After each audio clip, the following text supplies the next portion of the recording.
The Trojan War begins, in the tradition, with a deeply personal act that triggers a massive political response. Paris of Troy takes Helen, wife of Menelaus, king of Sparta, and that event is framed not as private scandal but as a violation that demands collective action. Greek leaders assemble forces, cross the sea, and lay siege to Troy for years. Right away, the story blends two scales of causation, individual desire and interstate conflict. That blend is one reason the war has endured. It gives us recognizable human motives while also depicting coalition warfare, logistics, status rivalry, and strategic persistence. Whether we treat the narrative as history, myth, or memory, it presents a model of how societies explain large conflicts through symbolic moments. In this sense, Helen is both person and narrative device. Her role concentrates diffuse political tensions into a single dramatic catalyst that audiences can remember. A key correction is that the Iliad does not narrate the full 10-year war from start to finish. Its core focuses on a short period in the final year, often described as only days of action and reaction. That narrow frame is intentional. Homer is less interested in campaign chronology than in consequences of anger, honor, and leadership failure. Achilles' withdrawal and return become lenses through which the poem examines morale, command structure, and the emotional cost of aristocratic warfare. This matters for interpretation. If we read the Iliad as a military record, we misunderstand its design. If we dismiss it as pure fiction, we miss how it preserves social realities, gift exchange, oath culture, battlefield prestige, and fragile alliances among elite fighters. The poem is therefore best used as cultural evidence. It shows how people imagined war, legitimacy, and grief in a tradition that likely carried older memories forward. The Odyssey extends the Trojan story by shifting focus from combat to aftermath. Odysseus' long return voyage turns victory into prolonged instability. Homecoming is delayed by storms, monsters, hostile powers, and moral tests, but beneath the fantasy elements lies a practical truth: war does not end when fighting stops.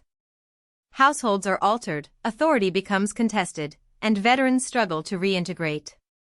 In narrative terms, the Odyssey complements the Iliad by moving from battlefield honor to domestic restoration. Together they create a broader memory system: how wars begin, how they are fought, and how they continue to shape lives long after decisive moments. This wider frame may explain why Trojan material stayed central for centuries. It offered ancient audiences a complete emotional cycle, not just heroic spectacle. The story could speak to rulers, soldiers, families, and communities trying to make sense of disruption. Much of the Trojan tradition once existed outside the two famous Homeric poems in a larger epic cycle, now mostly lost except for fragments and summaries. That loss distorts modern understanding because we see only survivors, not the full ecosystem of stories known in antiquity. Other poems treated early causes, episodes omitted by Homer, and endgame events that later became famous, including the fall of Troy itself. Greek tragedians then reshaped these materials for civic audiences, and Roman poets adapted them again to serve different political and moral agendas. The result is not one static canon but a long chain of reinterpretation. This flexibility is historically important. It suggests that the Trojan War functioned less as fixed data and more as a shared narrative framework for debating violence, power, betrayal, and fate. A story can evolve this much only when it remains culturally useful across eras with different priorities. Ancient Greeks generally believed Troy was a real place near the Dardanelles, and geography gives that belief strategic weight. The straits connect major maritime zones and influence trade routes, naval movement, and regional influence. A fortified city in that corridor would matter far beyond local politics.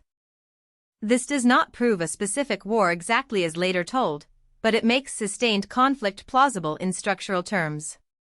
Importantly, legend often attaches itself to meaningful terrain, and meaningful terrain can preserve memory of repeated clashes over generations. So when we evaluate the Trojan War, location is not a side detail. It is part of why the narrative feels grounded. The setting supports both mythic storytelling and historical possibility. You can have embellished heroes and still have a real geopolitical theater underneath. Thinking in layers helps, symbolic causes in the foreground, strategic geography in the background, and oral tradition connecting the two. By the 19th century, many scholars treated Troy as literary invention, but archaeology reopened the case. A pivotal moment came when Heinrich Schliemann encountered Frank Calvert, who argued that Hisarlik in modern Turkey was the likely site. Excavations there and later work by other archaeologists established something decisive. This was a major, multi-layered settlement occupied across long periods, not an imaginary city. That finding changed the debate from existence to correspondence. The question became which archaeological phase, if any, aligns with traditions of siege and destruction associated with the Trojan War. Schliemann's methods and claims remain controversial, but the broader scholarly process moved beyond hero archaeology. Stratigraphy, ceramics, architecture, and regional comparison gradually replaced romantic certainty. In other words, Troy became a test case for disciplined historical reconstruction from fragmentary evidence rather than a simple quest to prove epic scenes. Hisarlik contains multiple settlement layers, often labeled as successive Troys, each with different dates and destruction patterns. This is crucial because references to the fall of Troy can hide the fact that several urban phases experienced crisis. Among these, Troy 7 has attracted sustained attention due to evidence of severe burning and disruption within a time frame that broadly fits later ancient dating traditions. Yet caution is essential. Burn layers can result from warfare, accident, internal collapse, or linked stress factors. Archaeology can show that destruction occurred. It cannot automatically identify attackers, motives, or named heroes. Even so, the material record narrows speculation.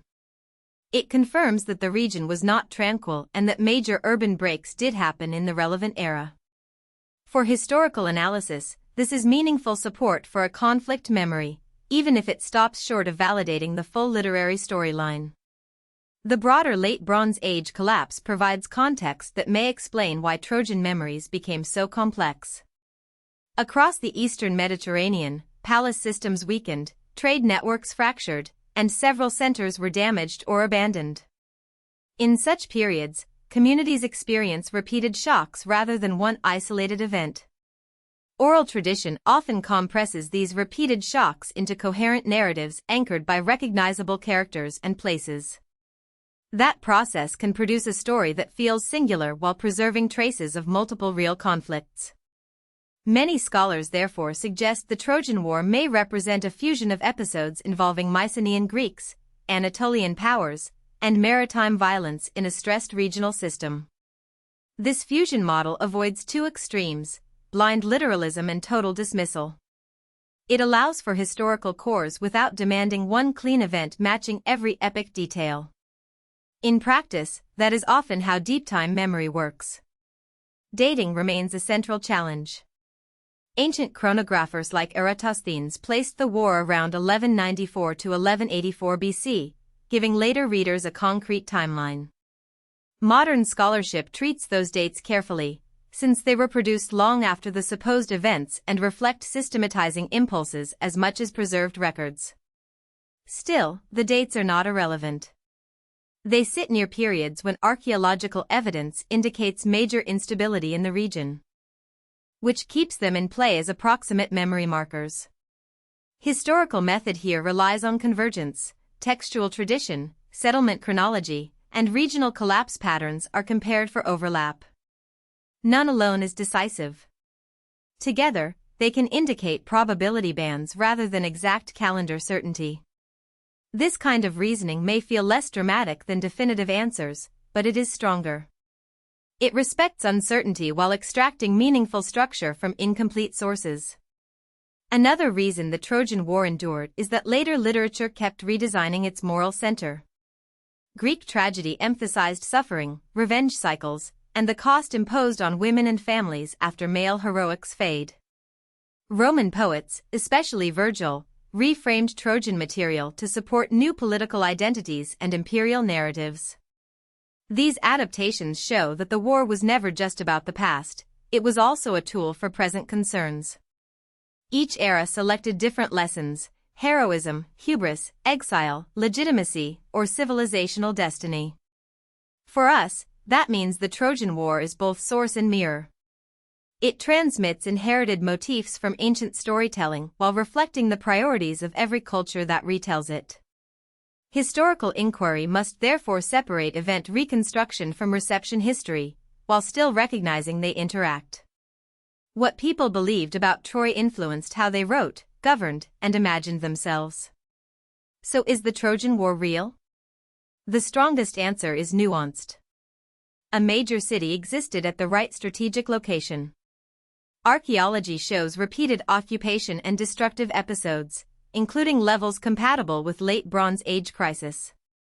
Literary traditions preserve persistent memory of a major conflict involving Greeks and Troy, but they do so through poetic compression, moral framing, and centuries of retelling. That combination supports a historical core hypothesis without granting literal accuracy to every detail. In practical terms, the Trojan War is best treated as mythic history, not fabricated from nothing, not preserved as documentary fact, but shaped from remembered conflict into narrative form. This is why the topic remains alive. It challenges us to think clearly about evidence, memory, and meaning at once. Instead of asking whether myth and history are opposites, the Trojan case suggests they are often entangled, and understanding the entanglement is where real insight begins. If you found this helpful, please like this video and subscribe for more explainers.